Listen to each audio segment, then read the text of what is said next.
நம சிவாயா யூடியூபர்ஸ் அன்பர்களுக்கு இனிய காலை வணக்கம். இன்றைக்கி 12th அக்கௌண்டன்சியில் கூட்டாளி சேர்ப்பில் எடுத்துக்காட்டு 26 பார்க்கணும்.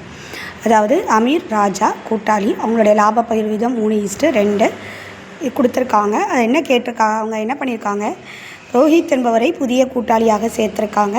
அவங்களுடைய எதிர்கால லாபத்தில் தன்னுடைய பங்காக அவர் 1/5 பங்கிற்காக 30,000 முதலாக என்ன செய்கிறார், கொண்டு வருகிறார். அவர் நற்பெயரில் தன்னுடைய பங்காக 10,000 கொண்டு வருகிறார்.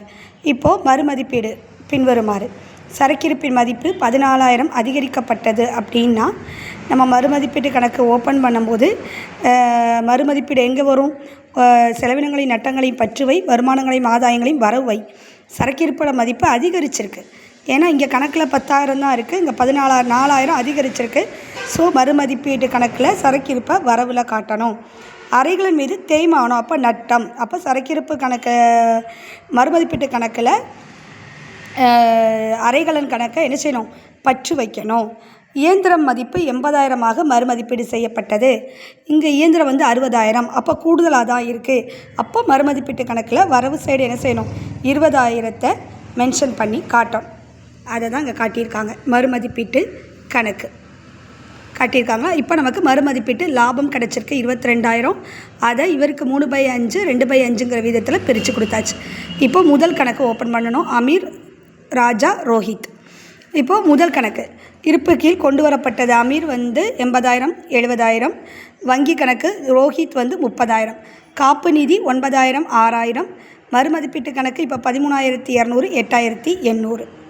நற்பெயர் அவர் கொண்டாந்துருக்கிறாரு இல்லையா, வங்கி கணக்கு போட்டு நற்பெயர் பழைய கூட்டாளிகள் கணக்குக்கு என்ன செய்யணும், பிரித்து கொடுக்கணும்.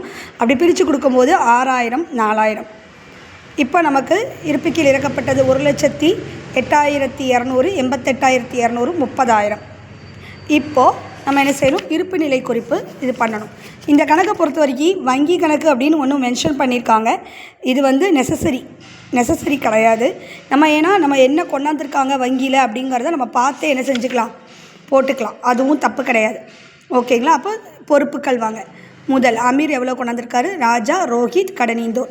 இயந்திரம் மதிப்பேற்றம் நான் கூட்டணும், அறைகளன் தேய்மானம் நான் கழிக்கணும், கடனாளிகள் சரக்கிருப்பு கூட்டணும், முன்கூட்டி செலுத்திய காப்பீடு, வங்கி ரொக்கன் வரும்போது நம்ம என்ன பண்ணணும், கணக்கில் ஏற்கனவே ஒரு 20,000 இருக்குது.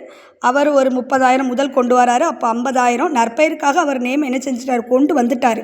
அப்போ இது ஒரு 10,000, வங்கி ரொக்கம் 60,000 போட்டு மென்ஷன் பண்ணால் நமக்கு ஆன்சர் 2,62,000 கிடைக்கும். சம் புரிஞ்சிருக்கும்னு நினைக்கிறேன். புரிஞ்சிருந்தால் லைக், ஷேர் அண்ட் சப்ஸ்கிரைப்.